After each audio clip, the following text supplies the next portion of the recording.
दोस्तों नमस्कार। इस वीडियो से हम सीखेंगे स्टाफ सैलरी कैसे एक्सेल में कैलकुलेट की जाती है। इसके लिए कौन कौन से फंक्शन यूज़ किए जाएंगे। एक नई शीट पे से करते हैं। हमने एक नई शीट ली सबसे पहले और यहाँ पर आकर के हम सबसे पहले पहली लाइन को हमने लिया और मर्ज कर दिया। इसमें हमने लिखा, इसके बाद हमने यहाँ पर डेट लिख देनी है।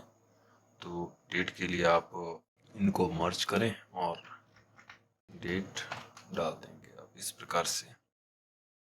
नेक्स्ट सेल में आपने यहाँ लिखना है आईडी। इसी प्रकार से आगे तक सारे कॉलम लिख लें और जैसे इनको एडजस्ट करना है तो इस प्रकार से आप एडजस्ट कर दें। यहाँ से नेक्स्ट हम रो लेंगे और इनकी हम हाइट थोड़ा सा बढ़ा देते हैं इस प्रकार से। आईडी में आपने 20201 कर दिया, 123 भी कर सकते हैं। आईडी आपकी अपनी मर्जी है। इस प्रकार से आप आईडी में कुछ भी आईडी दे सकते हैं। यहाँ पे हम सीधे नंबर दे रहे हैं। इसके बाद नाम डाल दीजिए आप एम्प्लॉय के और उनका पोस्ट।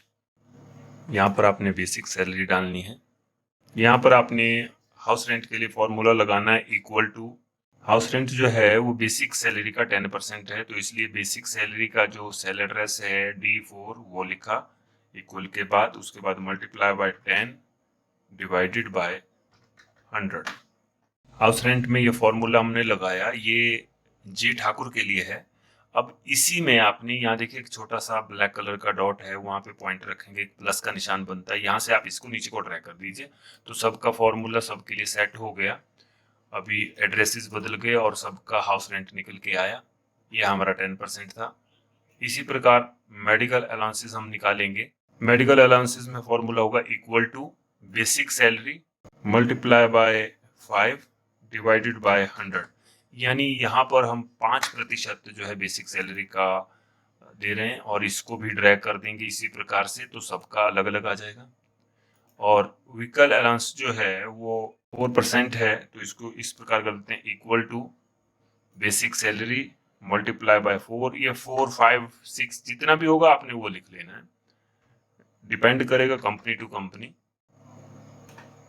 इस प्रकार से इसके बाद अदर अलाउंसेस, छोटे छोटे अलाउंसेस जो छोटे खर्चे होते रहते हैं उनके लिए वो 2% है बेसिक सैलरी का। तो this multiply by 2 divided by 100। इसको फिर इस प्रकार से आप स्टेशनरी से लेकर सभी प्रकार के अदर चार्जेस के लिए ये रहा। इस प्रकार से आपने करना है। फिर ग्रॉस सैलरी आपकी बनेगी equal to basic salary plus house rent plus medical allowances plus vehicle allowances plus other allowances. प्रकार से इसको इसी प्रकार से ट्रैक करेंगे तो एम्प्लॉय की हमारी क्या निकल के आ रही है, ग्रॉस सैलरी। अब यहाँ इसके बाद है working day. Working day month में कंपनी के 30 थे। इनको आप इस प्रकार ड्रैग कर दें या आपको एंटर करने हैं एम्प्लॉय टू एम्प्लॉय। अब अटेंडेंस, जितना जिसकी अटेंडेंस लगी उस प्रकार से उसको डाल सकते हैं इस प्रकार से। अब हॉलीडे सबने 4 लिए, इनको छोड़कर इन्होंने एक ही हॉलीडे लिया इस प्रकार से। ओवर टाइम इनका जो है 20 आवर है, इनका 1 आवर है, इनका कुछ भी नहीं है, इनका 2 आवर है, इस प्रकार 3 आवर 1 आवर। अब जो ग्रॉस सैलरी है वो यहाँ पे बन के आएगी, जिसमें जो हमारी ग्रॉस सैलरी ये है और उसके बाद जो ओवर टाइम है उसको ऐड करके देना है। यानी ग्रॉस सैलरी जो हमारी बन गई थी उसमें अब कितना इनको मिलना है एक्चुअल में, वो ओवर टाइम को भी ऐड करना पड़ेगा। तो ऐड करने के लिए जो ओवर टाइम का फॉर्मूला है वो इस प्रकार रहेगा। अब इस फॉर्मूले को हम डिटेल में समझेंगे, पहले हम इस फॉर्मूले को लिख लेते हैं। फिर एंटर किया तो ये हमारी ग्रॉस पेएबल सैलरी बन के आई और इसको आप नीचे तक बिल्कुल इस प्रकार ड्रैग कर दीजिए। यह हमारा फॉर्मूला है I4, J4, K4, L4, I4। अगर आप एक्सेल की शीट में देखें तो I4, J4, K4, L4 और बीच में निशान लगे हैं इस प्रकार से। इसमें हुआ क्या है, अगर I4 में आप देखें तो ये वैल्यू थी, J4 में आपकी ये वैल्यू है, K4 में आपकी ये वैल्यू है, L4 में आपकी ये वैल्यू यानी 4 है, I4 में आपका ये है और इस प्रकार से M4 में आपका 20 है। तो यहाँ पे हमने वैल्यू फिल कर ली। इसके बाद इसको मैन्युअली भी आप कैलकुलेट कर सकते हैं। मैन्युअली आप कैलकुलेट करेंगे तो आप क्या करेंगे, सबसे पहले आप क्या करेंगे, इसमें से इन दोनों को डिवाइड कर देंगे। यूं तो मैथ की भाषा में बोर्ड मास की तरीके से डिवाइड किया जाएगा तो बहुत जल्दी में आप कर सकते हैं, इतना लंबे स्टेप में करने की जरूरत नहीं है। लेकिन यहाँ पर मैंने इसे लंबे में इसलिए लिखा है, ज्यादा स्टेप में इसलिए लिखा है ताकि आप इसे समझ सकें कंप्यूटर किस प्रकार करेगा। कंप्यूटर सबसे पहले इनको डिवाइड करेगा, डिवाइड करके ये वैल्यू निकल के आएगी और उसके बाद अगली लाइन में कुछ भी नहीं है, एज इट इज लिखा। फिर नेक्स्ट लाइन में क्या करेगा, नेक्स्ट लाइन में जो है इन दोनों को प्लस कर देगा, वो इधर प्लस होके आया, फिर बाकी एज इट इज लिख लिया। नेक्स्ट लाइन में क्या होगा, इसके बाद जो ये वैल्यू हमारी थी इन दोनों को आपस में मल्टीप्लाई कर देगा, 240 बन के आया। अगली लाइन में क्या होगा, ये दो वैल्यू हैं आपस में मल्टीप्लाई हो जाएंगे, 40 आ गया, बाकी सेम रहेगा। फिर नेक्स्ट लाइन में क्या होगा, इन दोनों को डिवाइड करके ये वैल्यू बन के आएगी और नेक्स्ट लाइन में क्या होगा, इन दोनों को आपस में मल्टीप्लाई किया गया तो ये वैल्यू आएगी। उसके बाद नेक्स्ट लाइन में क्या हुआ, इन दोनों को आपस में मल्टीप्लाई किया तो ये वैल्यू आई और फिर नेक्स्ट लाइन में इन दोनों को प्लस किया तो 44,123.6667 हमारा सैलरी है। अगर आप यहाँ पे आए तो 44,123 यानी 44,123 और यहाँ भी 44,123। इस प्रकार से इसे सॉल्व किया गया। ये मैन्युअली सॉल्व करने का तरीका है। कंप्यूटर बहुत आसानी से इसे कुछ ही सेकंड में यहाँ आपके सामने कैलकुलेट करता है। नेक्स्ट कैंडिडेट की सैलरी इसी प्रकार से कैलकुलेट की गई है और नेक्स्ट वाले की इसी प्रकार से नेक्स्ट नेक्स्ट नेक्स्ट करते हुए आप जा सकते हैं नेक्स्ट तक। और ये डेसिमल पॉइंट में आगे तक शो कर रहा है तो इसको सिलेक्ट करके हम यहाँ से डेसिमल पॉइंट को डिक्रीज कर सकते हैं इस प्रकार से।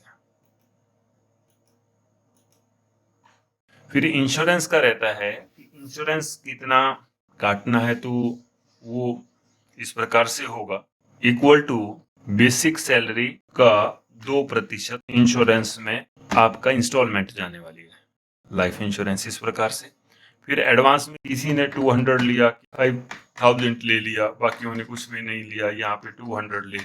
अदर डिडक्शन कोई और चार्जेस हैं, जैसे इन पे कम आने की वजह से बहुत कम आए थे इसलिए इनको फाइन पड़ा 1,000 का।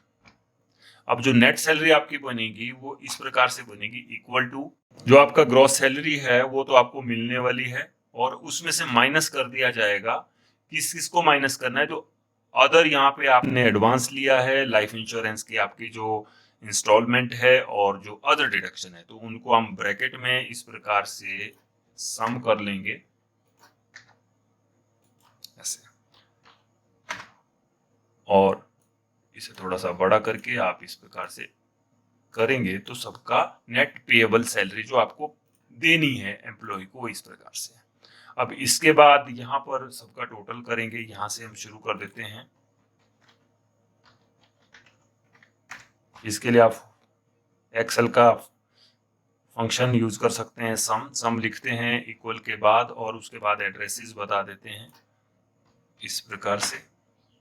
फिर इसी प्रकार से आप करेंगे, इंश्योरेंस का टोटल कर लिया, इसके बाद नेक्स्ट इसी प्रकार से आप इसको आगे तक ड्रैग कर दें, सारा टोटल बन के आएगा कर से। फिर यहाँ पर आप लिख सकते हैं, इस सारे को सिलेक्ट करके इसको बॉर्डर लगा दें यहाँ से इस प्रकार से और यहाँ पर इसको आप मर्ज कर दें।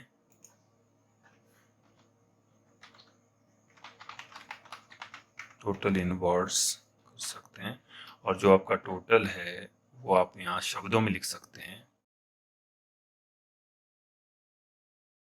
दोस्तों इस प्रकार से आप स्टाफ सैलरी तैयार कर सकते हैं। दोस्तों अगर आपको ये वीडियो अच्छा लगे तो please like, subscribe and share the channel.